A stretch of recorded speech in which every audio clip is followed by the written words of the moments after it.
few moments later. Kamusta mga araw? So, nandito ulit tayo sa part-time natin dito sa construction. At ang ginagawa natin ngayon mga araw ay nag-i-install ng ilaw. Kasi dito sa kinaroroonan natin ay tatanggalin na yung mga bakal. Kaya nagkakabit tayo ngayon ng ilaw para makita nila yung bakal na tatanggalin nila mga araw. So, ito mga araw, yung ating kinakabit na ilaw. Dahil dito sa part na to ay babaklasin na yung mga bakal mga araw. So, sa oras na ito mga araw ay ito yung ating tinatrabaho dito sa construction. Nagkakabit ng mga ilaw. Kasi dito sa part na to mga araw ay madilim. Kaya pinapakabitan nila ng ilaw.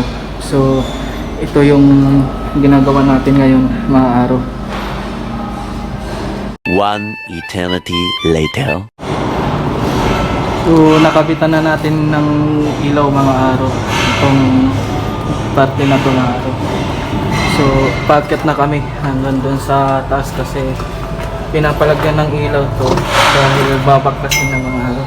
So, dito ay makikita naman kaya hindi na namin kinabitan ng ilaw. So, doon na lang sa taas.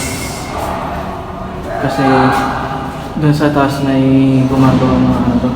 So, kanina ikot kami ng ikot, di namin alam kung saan isasaksak tong extension wire. Doon pala may saksakan kaya ang layo ng namin, tinawid namin. Tumawid kami dito. Kasi kung iikot kami doong bandaron mga araw ay mahabang wire yung gagamitin. Kaya dito kami tumawid kanina. So, itong parte ng mall na to mga araw ay tatanggalin na rin, babaklasin na rin. So, hindi na kailangan kabitan ng ilaw kasi maliwanag naman dito sa parte na to mga araw. So, doon lang sa taas lang kailangan kabitan ng mga ilaw. So, ang lawak ng kanilang babaklasin. Doon sa baba mga araw ay mayroon na nagbabaklas. So pagkatapos nila ay isusunod na nila dito sa taas kaya pinapakidatan ng ilaw mga araw. So nandun yung taga-baklas mga araw.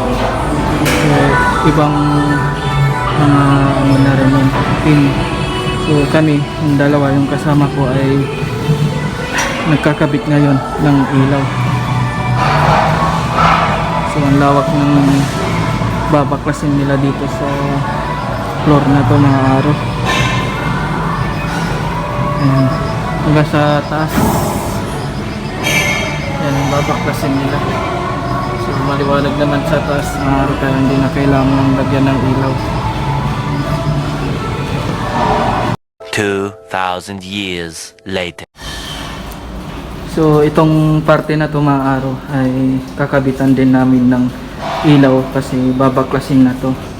So ito yung susunod naming kakabitan ng ilaw kasi sobrang dilim. Kapag binaklas to mga araw ay hindi makita yung mga bakal na babaklasin yung mga bolt mga araw. Kaya hanggang dito ay kakabitan namin ng ilaw. A few inches later. So mayroon pa kaming isang rolyo na wire na may kabit ng ilaw mga araw na ikakabit namin dun sa taas. So nagpapahinga lang kami ng kaunti kasi dito sa loob ng building mga araw ay sobrang init kaya konting galaw mo lang ay talagang tagaktak yung pawis mo.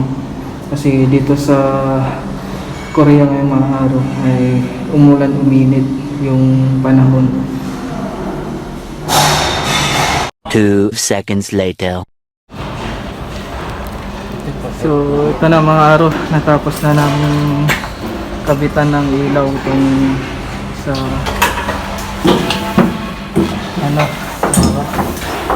baba.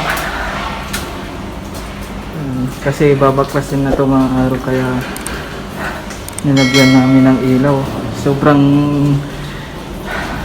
dilim kanina dito, kaya ito nilagyan na namin. So ang hirap namin maglagay mga araw kasi hindi namin alam kung saan ikakabit. Kailangan ng diskarte sa pagkakabit ng wire mga araw, kasi ang lalayo ng mga main switch mga araw, kaya nahirapan kaming magkabit.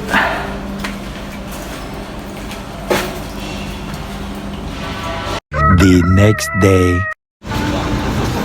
So nandito tayo sa labas mga araw ng A-Mart at nagkakape. Katatapos lang nating kumain ng tanghalian.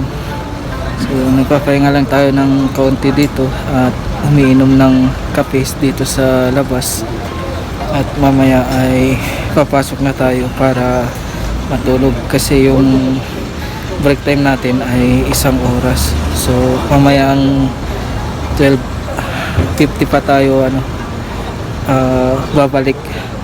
At bago tayo mag-umpisa ay mayroong meeting na ginaganap doon sa loob para i-instruct tayo kung ano na naman yung susunod nating tatrabahuin doon sa loob ng site mga araw.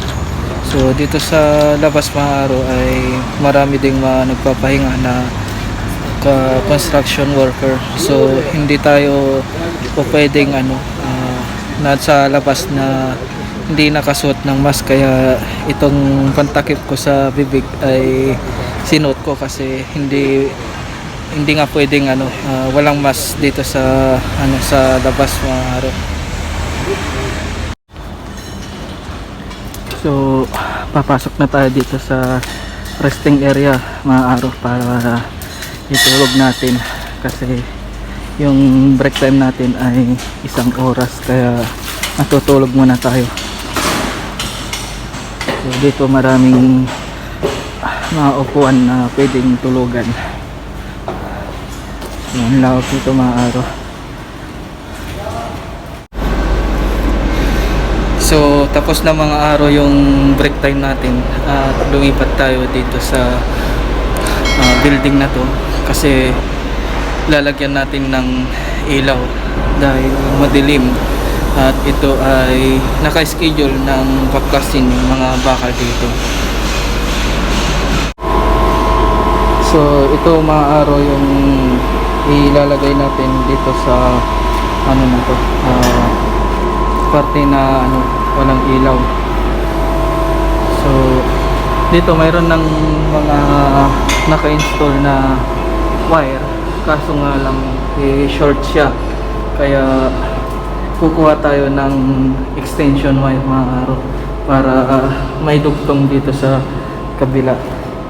So yung dala nating ilaw wire ay kulang siya, short, kaya kumuha yung isang kasama ko ng wire para idugtong dito kasi hindi aabot, kaya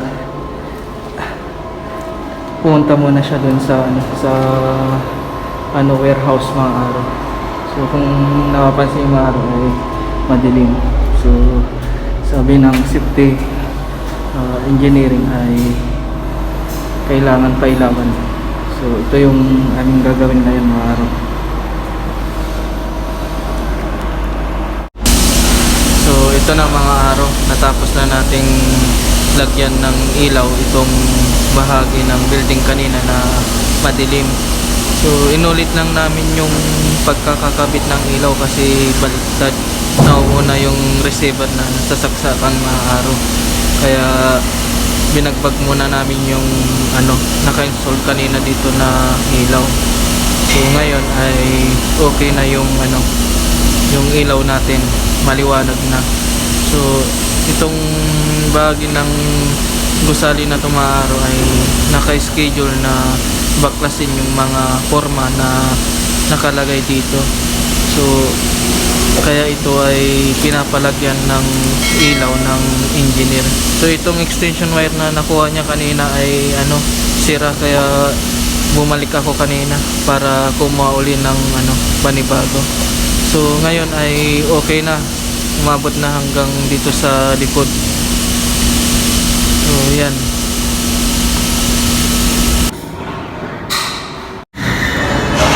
So mga araw, ang ginagawa natin ngayon ay nagtatanggal ng ilaw dito sa tapos ng baklasin na mga bakal. So ito ay hindi na ginagamit, kaya tinatanggal natin sa ngayon itong mga extension wire na may ilaw, mga araw. So doon sa kabila ay natapos na nating maglagay ng ilaw. Dito naman ay tinatanggal naman natin yung ilaw dahil wala nang babaklasin dito sa parte ng building na ito, mga araw. So dito naman, mga araw, ay kine-check lang namin yung ilaw kung lahat ay umiilaw. So tinatanggal lang namin yung mga konjeto na.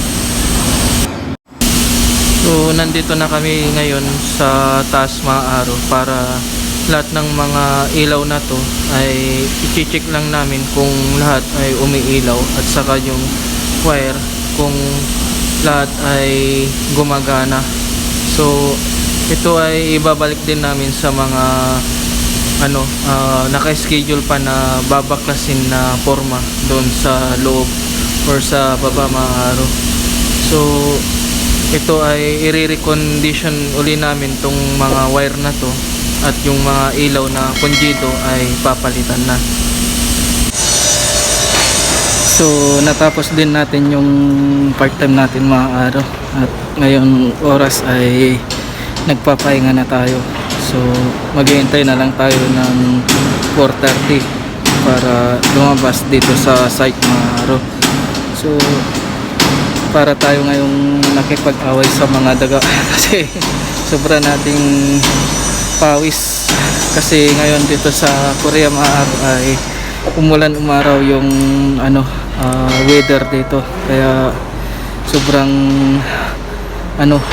init yung nararamdaman ng ating katawan. Pero yung panahon ay hindi naman mainit, kaso nga lang masyado tayong pinapayuwisan kasi dun sa loob ng building ay sobrang init, kaya tagaktak yung pawis natin. So hanggang dito na lamang ang ating pabablog, mga araw. Hanggang sa muli, maraming salamat. Bye.